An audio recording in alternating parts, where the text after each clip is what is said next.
Shalom Bapak Ibu Saudara yang dikasihi oleh Tuhan. Saat ini sedang heboh pendeta yang mengumpamakan Tuhan dengan pengikutnya itu dengan sebuah perumpamaan, yaitu perumpamaan orang-orang buta dan gajah. Nah, cerita ini berasal dari cerita klasik di India dan banyak digunakan di tradisi Hindu, Buddha, Sufi, bahkan filsafat Barat juga menggunakannya. Karena ini menggambarkan tentang relativisme, bahwa manusia itu hanya bisa memahami sebagian kecil dari kebenaran dan masing-masing mengklaim pengertiannya sebagai hal yang mutlak. Dalam kisah ini itu digambarkan seperti ini. Ada beberapa orang buta menyentuh bagian berbeda dari gajah. Yang memegang belalainya, dia bilang bahwa gajah itu seperti ular. Yang memegang kakinya, dia berkata bahwa gajah itu seperti tiang.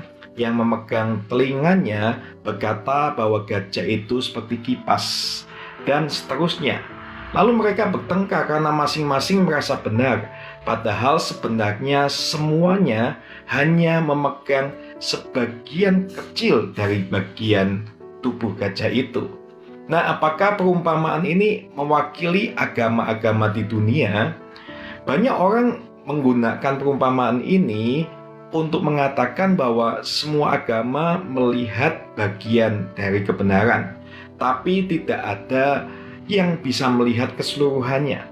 Jadi seakan-akan semua agama itu benar sebagian, dan semuanya menuju pada satu realitas ilahi yang sama, hanya dengan pemahaman yang terbatas. Nah, bagaimana pandangan kekristenan? Apakah ini cocok untuk dimasukkan dalam pandangan kekristenan? Dari perspektif kekristenan sejati tidak cocok perumpamaan orang buta dan gajah itu. Karena Alkitab mengajarkan bahwa kebenaran tentang Allah tidak terbatas hanya pada pengalaman manusia, melainkan Allah sendiri telah menyatakan dirinya secara penuh dan sempurna dalam Yesus Kristus yang turun ke dunia ini, Bapak Ibu Saudara. Yohanes 14 ayat 6 berkata seperti ini, "Akulah jalan dan kebenaran dan hidup. Tidak ada seorang pun yang datang kepada Bapa kalau tidak melalui aku." Itulah perkataan Yesus, Bapak Ibu Saudara. Ini berarti menurut kekristenan, manusia tidak dibiarkan mengira-ngira tentang Tuhan berdasarkan pengalaman yang terbatas. Namun justru Allah yang benar itu mengambil sebuah inisiatif memperkenalkan diri kepada kita manusia di dalam wahyunya, terutama melalui Alkitab, dan puncaknya yaitu di dalam Kristus Yesus. Dengan kata lain, dalam kekristenan kita tidak lagi buta tentang siapa Allah atau Tuhan itu, karena Allah sendiri telah membuka mata kita melalui Yesus dan Roh Kudus.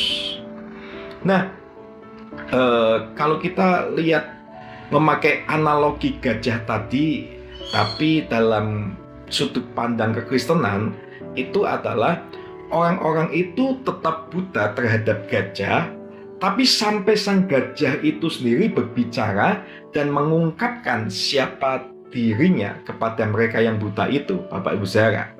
Jadi bukan manusia yang mengerti Allah dari bawah ke atas, tapi Allah lah yang memperkenalkan dirinya dari atas ke bawah.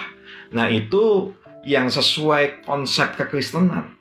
Jadi perumpamaan orang buta dan gajah itu mencerminkan cara pandang pluralisme dan relativisme dalam agama. Kekristenan tidak termasuk di dalam pandangan itu, karena kekristenan percaya Allah telah menyatakan dirinya dengan jelas dan penuh, sehingga kita tidak perlu mengira-ngira lagi seperti orang-orang yang buta yang tadi mengira-ngira gajah itu seperti apa. Nah, saya akan lanjutkan dengan membuat ilustrasi rinci untuk menjelaskan bagaimana kekristenan memandang wahyu Allah dibanding dengan agama-agama lain. Nah, agama-agama lain yang tanpa wahyu khusus Seperti dalam kekristenan, itu ibarat orang-orang buta yang mencoba mengenal seekor gajah dalam kegelapan.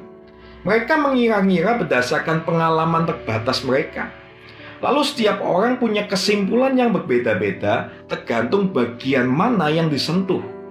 Dan pastinya tidak ada kepastian mana yang benar, karena semuanya itu hanya tebakan.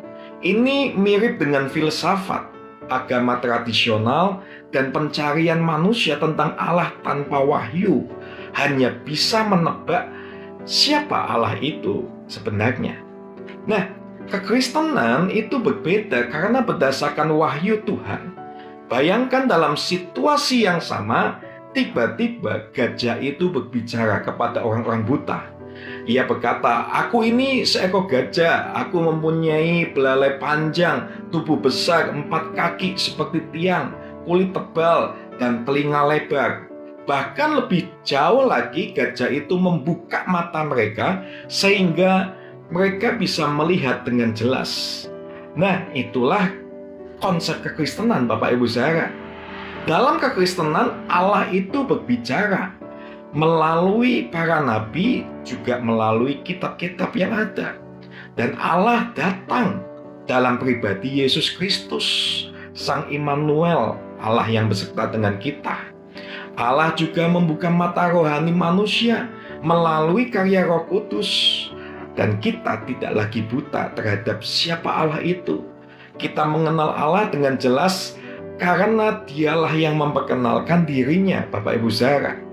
Contohnya Ibrani 1 ayat 1-2. Pada zaman dahulu Allah berulang kali dalam berbagai cara itu berbicara kepada nenek moyang kita dengan perantaraan nabi-nabi. Tetapi pada zaman akhir ini Ia telah berbicara kepada kita dengan perantaran anaknya, yaitu Yesus.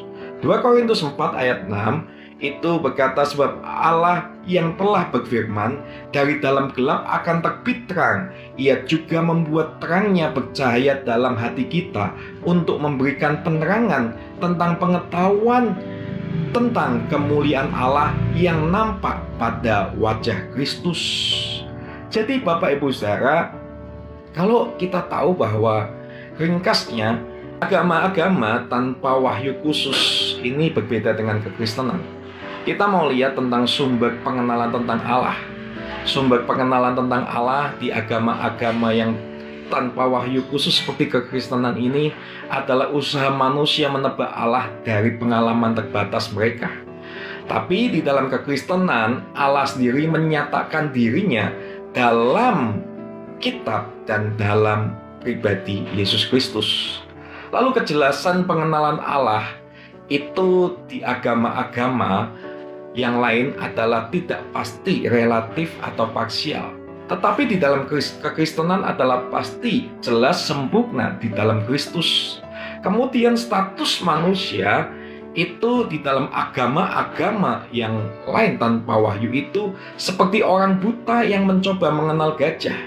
Tetapi di dalam kekristenan, mata rohani itu dibukakan oleh Tuhan kita. Saya akan coba jabarkan dengan 3 perumpamaan modern sebagai tambahan supaya konsep wahyu Allah di dalam kekristenan itu lebih mudah dipahami atau diajarkan. Nah, perumpamaan pertama tentang bentuk bangunan di tengah kabut tebal. Jadi ada sebuah bangunan besar yang tersembunyi di tengah kabut tebal.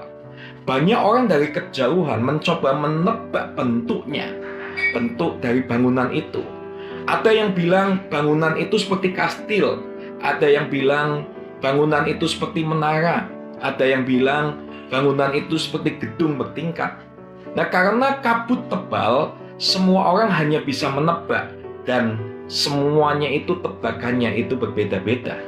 Tetapi kemudian sang pemilik bangunan itu sendiri keluar dari kabut dan memperkenalkan diri dan menunjukkan gambar aslinya serta mengundang mereka masuk ke dalam untuk melihat sendiri bangunannya itu seperti apa.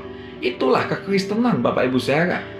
Nah, agama-agama lain adalah usaha manusia untuk menebak bentuk Allah. Tetapi kekristenan adalah Allah sendiri datang melalui Yesus Kristus dan memperkenalkan siapa dirinya itu.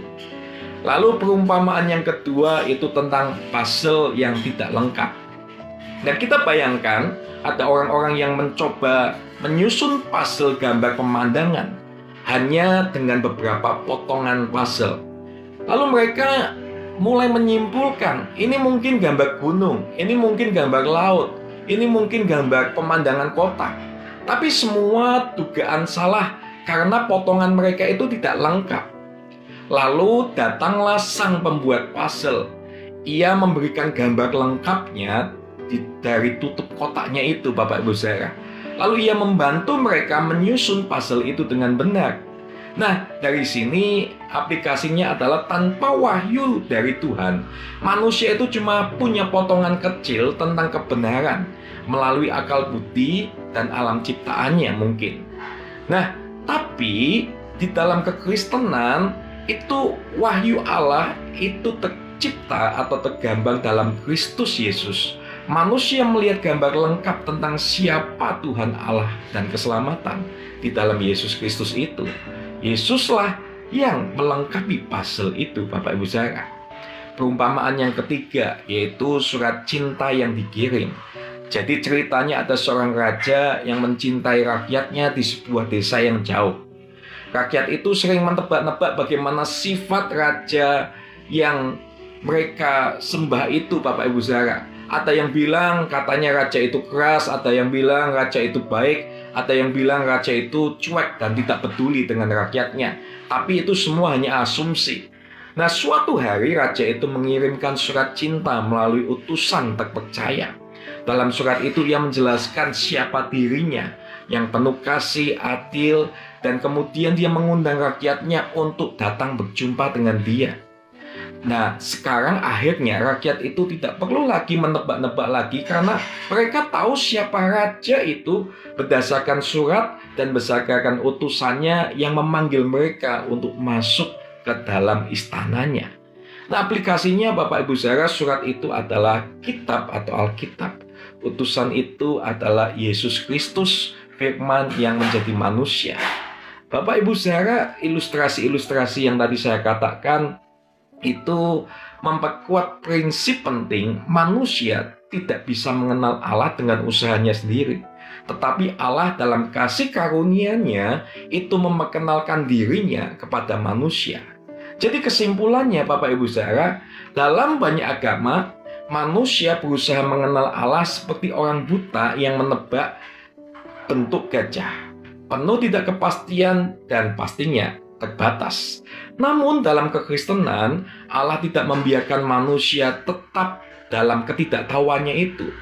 Nah, Allah sendiri menyatakan dirinya melalui wahyu umum yaitu ciptaannya dan juga terutama melalui wahyu khusus yaitu Alkitab dan Yesus Kristus. Melalui Kristuslah manusia tidak lagi perlu menebak siapa Allah itu. Allah sudah berbicara, menyatakan kasih-Nya dan membuka mata rohani manusia untuk mengenalnya dengan pasti. Jadi kekristenan itu bukan hasil pencarian manusia terhadap Allah, melainkan karya Allah yang mencari manusia dan menyatakan dirinya dengan jelas kepada kita semua, Bapak Ibu Saudara. Semoga ini bisa kita pahami dan kita lebih mengerti tentang konsep kekristenan. Terima kasih, Tuhan Yesus memberkati.